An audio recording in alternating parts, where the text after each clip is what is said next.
workers with the Committee for Better Banks that exposed the fake account scandal at Wells Fargo and forced the CEO at the time, John Stump, to admit it was their extreme sales goals that led to this fraud.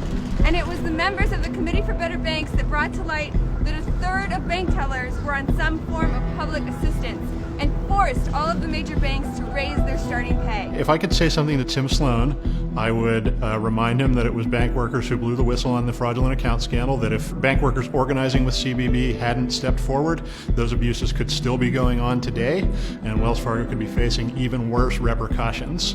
And that's why we think it's really important that he agrees to meet with CBB bank workers and even eventually to give us a seat on the Stakeholder Advisory Council so that bank workers can have a peer voice at Wells Fargo so that they know that they can come forward about abuses that they witness without fear of retaliation. I know it takes a lot for people to step up, and become a part of something like this CBB.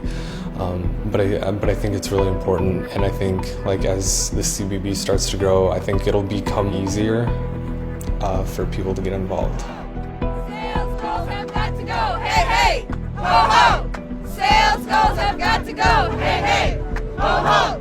Sales goals have got to go! I've come to the Capitol Hill, along with my fellow CBB members who work for Wells Fargo now, to announce that the wheels are still off at Wells Fargo.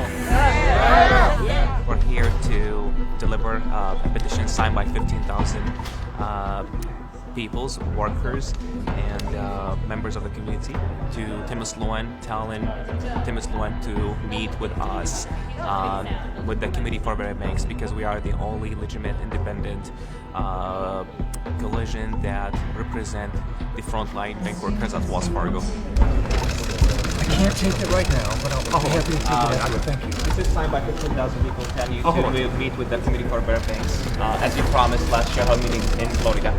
Do you work for Wells Fargo? I'm Killian. I am a former Wells Fargo member. I work for Wells Fargo. Oh, good. Tim Sloan. It's nice to meet you. Thank you. Thanks for not shaking my hand. It's very typical. He refused to shake our hands as bank employees, as his bank employees. So, at least me, so we don't know. How is he going to fix his culture if he doesn't want to acknowledge that his employees actually attended the hearing? I find it arrogant, I find it irresponsible, and it is just the expectation from Tim Sloan. He's always been that man, he's always been a liar. So Tim Sloan made me feel a little bit frustrated when he was talking about how sales metrics had changed, but it's not the same as what employees are seeing. So that was really frustrating for me. Whether you believe it or not, we are really powerful.